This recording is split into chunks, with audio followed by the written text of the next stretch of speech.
Hey, what's up, everybody? Hope you're having a good week. Hey, thanks for hitting up the Daily Drive every day. We just try to hang in God's Word for a few minutes and stick some truth and some hope and some wisdom in our hearts. My name is Breaux, by the way, and we've been walking through an encounter found in Luke chapter 7 between Jesus and a guy who was a commander in the Roman military. And we discovered that this guy is not like a lot of Roman soldiers who occupied Israel. Most of them powered up on people and abused their authority. But this man is a really good dude. He's compassionate, he's caring, he's community-minded, and he understands real authority. Well, he messages Jesus and asks him to come to his house and heal this servant that he cared deeply about. Then as Jesus is on his way, he sends another message saying, on second thought, you know what, you're so great. You don't even need to come to the house. I don't even deserve to have you come under my roof. And since you can do anything, Lord, all you got to do is say the word, and my servant will be healed. And it says that Jesus was amazed, impressed, blown away by this man's faith. And we talked yesterday about how God has always been impressed by humility. Our humility and surrender to his authority moves God to the edge of his seat, and he says, wow, now that is amazing. I thought there was an interesting contrast in what those leaders, the elders of Israel, say to Jesus and what the Centurion, an outsider Roman, says to Jesus. Did you catch back in verse 4 how the elders of the town say to Jesus, this man deserves to have you do this? And then in verse 6, the Centurion says, without any sense of entitlement, Lord, don't trouble yourself, for I do not deserve to have you even come under my roof. One group tried to exercise their authority, and the other guys simply recognized it. And only true humility will ever allow you to see that. Philip Yancey writes in his great book, The Jesus I Never Knew, he said, Jesus never met a disease he couldn't cure, a birth defect he could not reverse, a demon he could not exorcise. But he did meet skeptics he could not convince, and sinners he could not convert.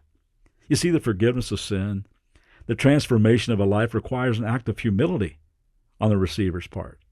Some who heard Jesus' strongest words about grace and forgiveness, people who witnessed miraculous things in his presence, still turned away unrepentant and unchanged because they were stubborn and proud and wanted to run their own life.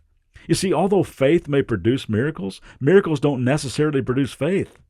Lots of people who experienced the miracles of Jesus totally walked away from him. I mean, one time he feeds over 5,000 people by multiplying 2 fish and 5 little biscuits. He had them literally eating out of his hand.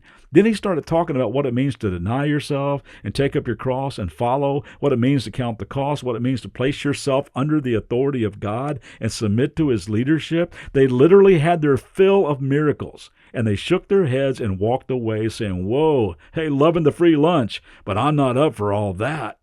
Why? Because they still wanted to call their own shots. They were not willing to humble themselves, to surrender to someone else's leadership, to voluntarily place themselves under someone else's authority. And you know what? I've met a ton of people like that through the years.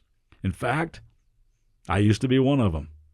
I was so full of pride and controlling, wanting to call my own shots, selfish, thought I knew better than God, and I still have to surrender that every day to him, throughout the day, in the moment, so I don't fall back in those old patterns. I ask him every day to search me and drive that old nasty junk out of me. But I've known a lot of people who are so wrapped up in self that they actually became self-destructive, and they also started destroying everybody else around them without even realizing it, or if they did realize it, they really didn't care because they were so self-absorbed. Some of you are familiar with this profound discovery in the big book from AA, which says selfishness, self-centeredness, that we think is the root of our troubles. And to get well, we had to quit playing God. From time to time, we all buck the chain of authority. I want to be God. I don't want anybody telling me what to do, telling me what's right, telling me what's wrong. I got my hands at 10 and 2, and I got a firm grasp of the wheel of my life, and I'm going to drive it wherever I want to drive it. And we do. Until the day we crash. I was talking a few weeks back with a guy who was struggling with an addiction for a lot of years. And he starts telling me, he says, bro, I denied my problem for so long. I just kept saying, I got this. I got it under control. I can handle it. It was such a lie. I lost everything and everyone important to me.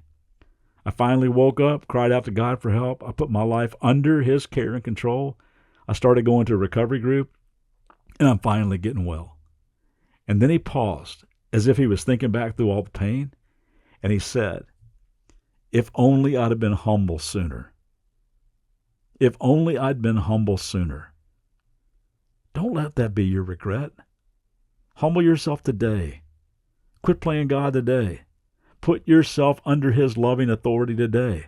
Access His limitless power today. Surrender to His better wisdom and His deeper love today. He's amazed at people who will do that. So why not be amazing today? We'll wrap this up tomorrow. See you then.